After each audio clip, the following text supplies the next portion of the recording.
Cointelpros, then and now. On the move, long live John Africa, and all power to the people. I greet you all as we look at what's happening in the world and try to figure out why and how.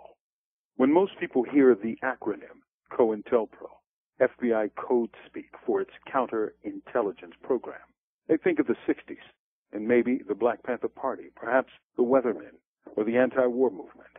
In fact, this governmental program didn't begin in the 60s, nor did it end in the 70s, despite what newspaper accounts say or what government PR people claim. I know this because I did the research, read government reports, read actual files, many uncovered by the break-in of the FBI field offices and media in the early 1970s, and works by FBI defectors who told the inside story. And of course, I wrote about it in my book, We Want Freedom, A Life in the Black Panther Party, which has a whole chapter devoted to Cointelpro. I assure you, it didn't begin there, and it didn't end there. Did you know that there were FBI files on Marcus Garvey, dated 1919, on Martin Luther King Sr., the father of MLK, on Dick Gregory? Did you know the FBI tried to get the Mafia to take out a hit on Dick Gregory, a comedian? Yeah, I've read the file. What activists have to understand is that the government, every government, targets activists.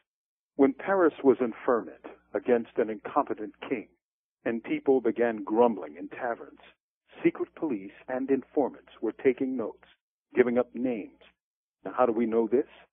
After the French Revolution, when the king was overthrown, they found these reports, cahiers they were called.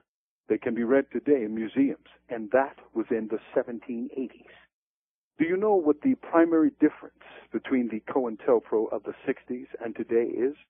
Almost everything that happened in the 60s, the break-ins, the secret taping of activists, what the FBI used to call black bag jobs, even killings and kidnappings, well, they were illegal under many state laws, and agents were warned that if they got busted, they were on their own. They would go to jail. What a difference a few decades make. For under the so-called Patriot Act, almost everything that was illegal then is legal now, because a Congress that admits it didn't even read the law passed it shortly after 9/11 in fear. Oh yeah, and the Obama administration is set to reauthorize them. Secret wiretaps, black bag jobs, secret prisons, destabilizing movements using snitches, informants, and a sellout corporate media. These are all the features of a national security state, where the people have illusions of democracy, elections, and the like. But governments snoop into every corner of personal life and wipe out people and destroy social movements using criminal tactics. Social movements, such as the Oscar Grant movement, must study movements of the past to learn to avoid some of the traps set by the state and its corporate media arm. But repression, state repression, has a longer history in America than that of the Constitution, and is therefore something deep in this society's psyche. If this were not so, the U.S. couldn't have resorted to torture so readily, so quickly. There is now, in practice, if not in law, torture, secret prisons, extraordinary renditions, all in the name of the United States. It's your tax dollars at work. One more thing. For those who wonder if Cointelpro is real, several days ago, I watched a quirky old black and white movie on TMC. It was in French with subtitles, but oddly enough, it was about an American in Paris. It starred a beautiful young actress named Jean Seberg.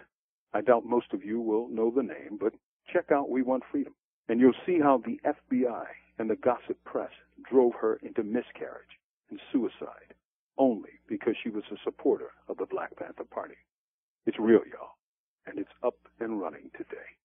I thank you all. On the move, long live John Africa. From death row, this is Mumia, Abu Jamal.